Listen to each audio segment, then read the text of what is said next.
was a director in the company that provided electronic security for the World Trade Center and Washington's Dulles Airport, both involved in September 11th? None other than the president's younger brother. From 1996 to 2000, Securacom installed what was referred to as a new security system at the World Trade Center. Wirt D. Walker III, a cousin of the Bush brothers, was CEO of Securacom from 1999 until 2002. Interestingly, these facts have not been made public. Was it only a security system that was added during those years, or was it also the wiring for a long-awaited plan?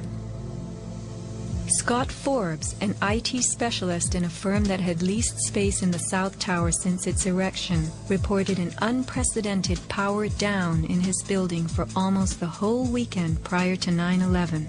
We were notified 3 weeks in advance of the power down by the Port Authority. That was relatively short notice to plan to shut down all of our banking systems. It was a big deal. It was unprecedented. We had a data center on the 97th floor, so our originating servers were all there. During that weekend, the power down meant that there was no security. The doors were all open, basically. And also the security video cameras were all off. But they were guys in overalls carrying huge toolboxes and reels of cables walking around the building on that weekend. Employees were notified that internet cables were being upgraded. But who were the strange workmen, and what were they really doing? All the power was shut down. If there was a power down, that meant that everything was gone in terms of security, in terms of access to the building, so anybody could have gone there and do any kind of setup. Having worked overtime to get his company's servers back up, Scott took the day off on September 11th. As he watched the towers collapse from New Jersey that morning, he was sure this had been the purpose of the mysterious weekend work. Scott notified many authorities, including the 9/11 Commission, about the unusual and lengthy power outage, but was ignored. Ben Fountain of Fireman's Fund spoke of unusual evacuations ordered at the Twin Towers during the weeks before September 11th. Others reported that the security alert was inexplicably lifted 5 days prior and bomb-sniffing dogs were removed. What would the dogs have discovered had they remained on duty?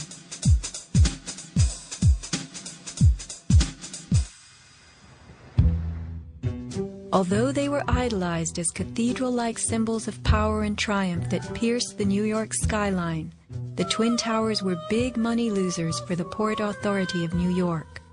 They cost millions a year to equip with the basics: electricity, water, heat, air conditioning, sewage, and even oxygen, being airtight. As modern communications connected traders from all corners of the globe, tenancy in the Twin Towers continued to drop. The towers presented another problem. Decades ago, their steel beams had been sprayed with fireproof asbestos, a cancer-causing material banned from use in building in the mid-1980s. Although the World Trade Center complex was given several waivers, it was expected to clean up its act. But to remove the asbestos from every supporting beam in the Twin Towers would have been almost undoable. Quotes for this cleanup ran over $1 billion, and no insurance company was willing to bear the cost. An urban renewal project of unfathomable proportions.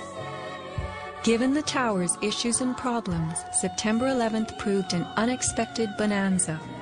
The Trade Center was built in the 1960s to revive a rundown area of New York, and 40 years later, urban renewal could again take place. 2 white elephants were removed, and a brand new complex is in the works. As last survivor William Rodriguez climbed the stairwell to rescue people, he remembers a very strange thing. As I stood there on the 33rd floor, I heard very strange noises on the 34th floor. Now, the 34th floor was an empty floor, a floor that did not have any kind of walls, or it was a construction floor. It was totally hollowed out. There was nothing there, and I heard very heavy equipment being moved around, and it sounded like dumpsters with metal wheels being moved around, and I got scared because I knew it was an empty floor. Nobody was supposed to be there. As a matter of fact, not even the elevators stopped there. You have to have a special access key to open the door on the 34th floor. So to find that there were strange noises there, and I continue actually bypassing that floor because I didn't dare to open the door on the 34th floor. Something told William Rodriguez not to mess with the 34th floor. I got scared. Yet William Rodriguez was not a man who was scared that day. He remained in a burning building against firemen's orders, endangering his own life as he saved the lives of others. What could have been happening on the 34th floor? For weeks, Scott Forbes had heard similar noises on the 98th floor above him. It must have been at least 4 to 6 weeks before 9/11. It was like rebuilding work going on upstairs. The tenants, the people from Aon who had been there were moved somewhere else. The offices were just vacant.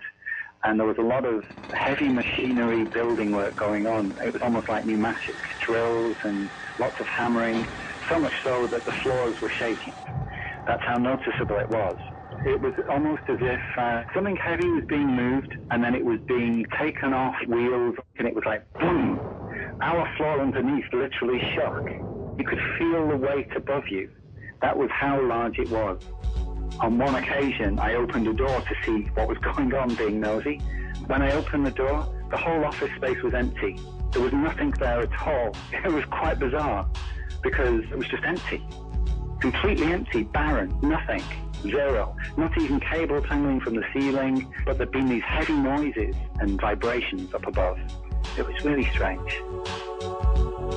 And the noticeable dust in the building the week before. It was probably the week leading up to 9/11. Every morning I'd come in around 7 a.m. and the dust was incredible. It was filthy. It was like the cleaners weren't cleaning. Right where the windows were, there was a sill which enclosed radiators. I was sick to death of the dust which was appearing on the windowsills. It was dirty grey and very, very noticeable in that week leading up to 9/11. Where was that dust coming from? Grey dust Scott himself had to clean. Was it powdered cement? The steel columns of the Twin Towers formed an endo and exoskeleton. Had something been placed around the edge of the building, holes been drilled to contain it? Was the dust in those final days a telltale sign? As white elephants, the buildings were full of vacant offices. Tenants could be temporarily moved around for upgrades as Aon was, and a plan arranged to perfection. Was the strange construction that could be heard but not seen going on all over the towers? Larry Silverstein took possession 6 weeks before September 11th, when the strange construction began. Were the sounds that scared William Rodriguez the last of the rats as they left a sinking ship?